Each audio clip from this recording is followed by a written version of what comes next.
ሰላም ጤና ይስጥልኝ ውድና የተከበራችሁ የሙቤ ዩቲዩብ ተከታታዮች ብያላችሁበት የዓለም ዳርቻ ሰላማችሁ ይብዛልኝ ብያለሁኝ። የሙቤ ሸጋ እናት ነኝ። ሙቤ ዩቲዩብ ስትከታተሉ ሁላችሁም ላይክ፣ ሸር፣ ሰብስክራይብ ያደረጋችሁ ማበረታታችሁን እንዳትረሱ። እንግዲህ ዛሬም ያው እንደተለመደው አንዳንድ ነገሮችን ይዤላችሁ መጥቻለሁ። በሙቤ ዩቲዩብ የሚለቀቁ ቪዲዮዎች ከተመቿችሁ ላይክ በማድረግ እንዲሁም ደግሞ ሸር እና ሰብስክራይብ በማድረግ አበረታቱኝ። ለምታበረታቱኝ እጅግ በጣም አመሰግናለሁኝ። ዛሬ እንግዲህ በሙቤ ዩቲዩብ ይዤላችሁ የመጣሁት ፕሮግራም ወይም ሀሳብ ሰሞኑን ድሃ ሊያገባ ማነው ሀብታም ሊያገባ ድሃ ምን ገባ የሚባል ነገር አለ። ድሃ ብድር ገባ የሚባል ነገር አለ። እሱ ደግሞ ምንድነው? ሀብታሙ ሊያገባ ድሃው ተበድሮ አደገር ወይም ደግሞ ጥሪ ሰርግ ጥሪ ሲጠራ ብር ተይዞ የተለያዩ ነገሮች ስጦታ ተይዞ ይከዳሉ እና ለዛ ብድር ድሃው ብድር ገባ ይባላል። ሀብታሙ ሊያገባ እኛ የምናሸረግድበት ምክንያት ምን እንደሆነ ባይገባኝም በተለይ የአረብ ሀገር እህቶች አብዛኞቻችን በስነ ስርዓት እንኳ አፋችንን ፈተን መናገር ሳንችል ያለንብንን ችግር መወጣት መቅረፍ ሳንችል የቤተሰቦቻችንን ስቃይና መከራ መቅረፍ ሳንችል አንደኛው ተደስቶ ሊኖረው እኛ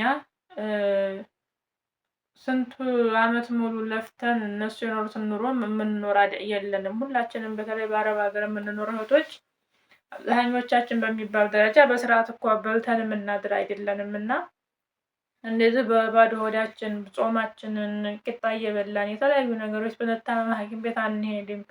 እንደዚህ ይህንን ሁሉ መከራ እያየን የሰራነውን ገንዘብ ቢያንስ ገንዘባችንን የምንጥልበትን ነገር ማወቅ፣ በተለይ ለሀብታም ማሸርገድ ራስን ዝቅ እንደማድረግ ነው የማየው። ምክንያቱም በተለይ በአሁን ሰዓት ብዙ የእኛን እጅ የሚጠብቁ ብዙ ዳቦ ገዝቶ መብላት ያቃታቸው ቀምሶ በልቶ ጠግቦ ሳይሆን ቀምሶ ማደር ያቃታቸው በጣም ብዙ በሚሊዮን የሚቆጠሩ ህዝቦቻችን ያለ ወላጅ አልባ ቀርተው እንዲሁም ደግሞ ጧሪ ቀባሪ የሌላቸው ሽማግሌዎች፣ አረጋውያኖች መንገድ ላይ ወርቀው ህፃናቶች ጡት ጠብተው ሳይጠግቡ እናቶቻቸውን አባቶቻቸውን ተነጥቀው ካሉበት ከሞቁበት ከሞቀ ቤታቸው ተፈናቅለው ለማኝ ሆነው ያሉባት ሀገር ናት የኛ ሀገር። በአሁኑ ሰዓት አብዛኛው ሰው በሚባል ደረጃ ቀምሶ ማደር ያቃተው ነው ሀገራችን ላይ። አብዛኛው ገበሬው ራሱ አሁን አርሶ እየበላ አይደለም። ገበሬው ለራሱ ለማኝ ሆኖ ያለበት ሁኔታ ነው ያለው። ሰላም በማጣቱ እንዲሁም ደግሞ በፈጣሪም በተፈጥሮም በድርቅም ምክንያት በተለያዩ ነገሮች ህዝባችን መከራ የመከራ ዶፍ ተሸክሞ እየተሰቃየ ነው ያለው በአሁኑ ሰዓት። ከነዚህ ውስጥ ደግሞ አብዛኞቻችን አረብ ሀገር የመጣን ቤተሰቦቻችን ናቸው ይሄን መከራ ይሄንን ገፋት እየቀመሱ ያሉት። ምክንያቱም አረብ ሀገር ያለን እህቶች አብዛኞቻችን የክፍለ ሀገር ልጆች ነን። አብዛኞቻችን ከየትኛውም ክልል ከየትኛውም አቅጣጫ ከየትኛውም አካባቢ ብንመጣም ነገር ግን ሁላችንም የዝቅተኛ ቤተሰብ ልጆች እንዲሁም ደግሞ የገበሬ ልጆች የገጠር ልጆች ነን እና ቤተሰቦቻችን በአሁኑ ሰዓት የገጠር ቂጣ በልተው ማደር ያቃታቸው አሉ። ያው እንግዲህ ምን ልል እንደፈለኩ ታውቃላችሁ? የዛሬ አመት አካባቢ ይመስለኛል ባልሳሳት ቴሌቪዥን ተገዝቶ የተለያዩ ነገሮች ተደርጎ የቤት እቃ ሲሟላላቸው አጀብ ብለን ነበር ብዙዎቻችን። ከቴሌቪዥን እስከ ትራስ እስከ አልጋ አንሶላ ሳይቀር ተሞልቶ ሲሰጣቸው ለነዚህ ሩታና አብርሽ ነው ለሚባሉ ሰዎች የዛን ሰዓት በጣም በሚሊዮን የሚቆጠሩ ህፃናቶች ቂጣ ዳቦ ዳቦ እያሉ ይጮሁ ነበርና ለምንድነው ለነሱ ከመስጠት ለህፃናቶች ብትሰጡ አይሻልም ወይ? ለእናቶች ብትሰጡ አይሻልም ወይ? በሰማይም ከፈጣሪ ዘንድ ብዙ ምንዳ እናገኝበታለን፣ በምድርም ደግሞ ለነዚህ ህፃናቶች ዳቦ ገዝተን ብንሰጥ የብቻ የመንፈስ እርካታ እናገኝበታለን። በብዙዎቻችን ተናግረን ነበረ። ስድብ ነበረ ሲሳደቡ የነበረው። ሞኝ ስትነካኩት እየገፋ በዛው እየሄደ ነው የሚሄደው። ምክንያቱም ሞኝ ስለሆነ ማለት ነው። ምክሩን እንደ መጥፎ ነገር እንደ ሌላ እንደ ክፋት ነገር ያስበውና የሆነ ልክ አትሉት ምን አትሉት የሆነ ነገር ላይ ይወድቃል። እና እነዚህ ልጆች ደግሞ አሁን እኔ በዝም ብዬ ሳስባቸው ዛሬ ቲክቶክ ላይ የሆነች እህታችን ቤት ከፍታ ቆሎ በሳህን ነው የምላት። በነገራችን ላይ ቆሎ በሳህን ይዛ የምትቦጭቅ አንድ ልጅ አለች። አስገብታ እየጠየቀቻቸው ነበር እና ምን አገባሽ ምንም አንዷማ እንደው ምንድን ነው ያለችው የ3 ወር ደመወዝ እነሱ ይጋባሉ ብዬ ነው ያጠራቀምኩት ምናምን ስትል ነበር ማለት ነው። አስባችሁታል? የ3 ወር ደመወዝ 120 ቀን ማለት 120 ሊትር ደም ነው የምናፈሰው። በተለይ አረብ ሀገር ያለን ሰዎች ማለት ነው። በየቀኗ የምንቀንሳት ደም እና በየቀኗ የምንቀንሳት ጤና ለእኛ ዋጋ እያስከፈለችን ያለችው እና አንዳንድ ጊዜ ገንዘባችሁን የምትሰጡበትን ብታውቁት፣ ገንዘባችሁን የምትጥሉበትን ብታውቁት፣ የምትሰሩት ገንዘብ ነገ በእስልምናውም በክርስትናውም በየትኛውም ሃይማኖት በየትኛውም እምነት ገንዘባችሁ ያስጠይቃችኋል። በነገራችን ላይ ገንዘባችን የምንሰጥባት ቦታ፣ ገንዘባችን የምናደርግባት ቦታ ያስጠይቀናል። ገንዘብ ሰርተን ብናገኝም ያገኘነው ገንዘብ ለምን እንደዋልነው እና ምን እንዳደረግንበት እንጠየቅበታለን። ስለዚህ እነዚህ ደግሞ ከአንድም 2 ሀገር ላይ ድል አድርገው የተጋቡ 5 6 ቬሎ እየቀየሩ የሚጋቡ ሙሽሮች ወይም ደግሞ ባህዳሮች እኔ እነሱ በመጋባታቸው እነሱ በመሞሸራቸው ምንም እንትን የሚለኝ ነገር የለም። ማለት የሰው ልጅ የሚኖረው እዚህ ምድር ላይ አንድ ተወልዶ ሲያድግ ወይ መማር ነው ወይ ደግሞ ባይማርም ቢማርም ማንኛውም ሰው አግብቶ ለመውለድ ነው፣ ዘርን ለማብዛት ነው። እኔ የነሱ መጋባት የነሱ አንድ መሆን እኔን የሚያስከፋኝ ነገር የለም። በእነሱም ደግሞ ጥፋት የለም። እነሱ አርጉልኝ ብለው አይደለም፣ እነሱ ልመና ወጥተው ወይም ደግሞ እንደሌላው ሰው በጊፍት በምን ብለው አይደለም። እንደ ማንኛውም ሰው የሚዲያ ሰው ናቸው። ዩቲዩብ ከፍተዋል፣ በዩቲዩብ ይመጣሉ፣ ይሰራሉ። እኔ የገረመኝ ነገር እነሱ ሊጋቡ 2 ወር 3 ወር ሲቀራቸው ተጣሉ። በመሃል በቃ ቂጡ ያበጠ ጸብ ተጣሉ። እነሱ ምንድን ነበር ያን ነገር ያደረጉት? በተጣሉ ቁጥር እይታ ስለሚበዛላቸው በእይታቸው ልክ ስለሚከፈላቸው ሂሳባቸውን አጣጥተው ነው። ልክ ሰርጋቸው ሊደግሱ ሳምንት 2 ሳምንት ሲቀራቸው ሽማግሌ አባት ሽማግሌ ሆኖ ታረቁ።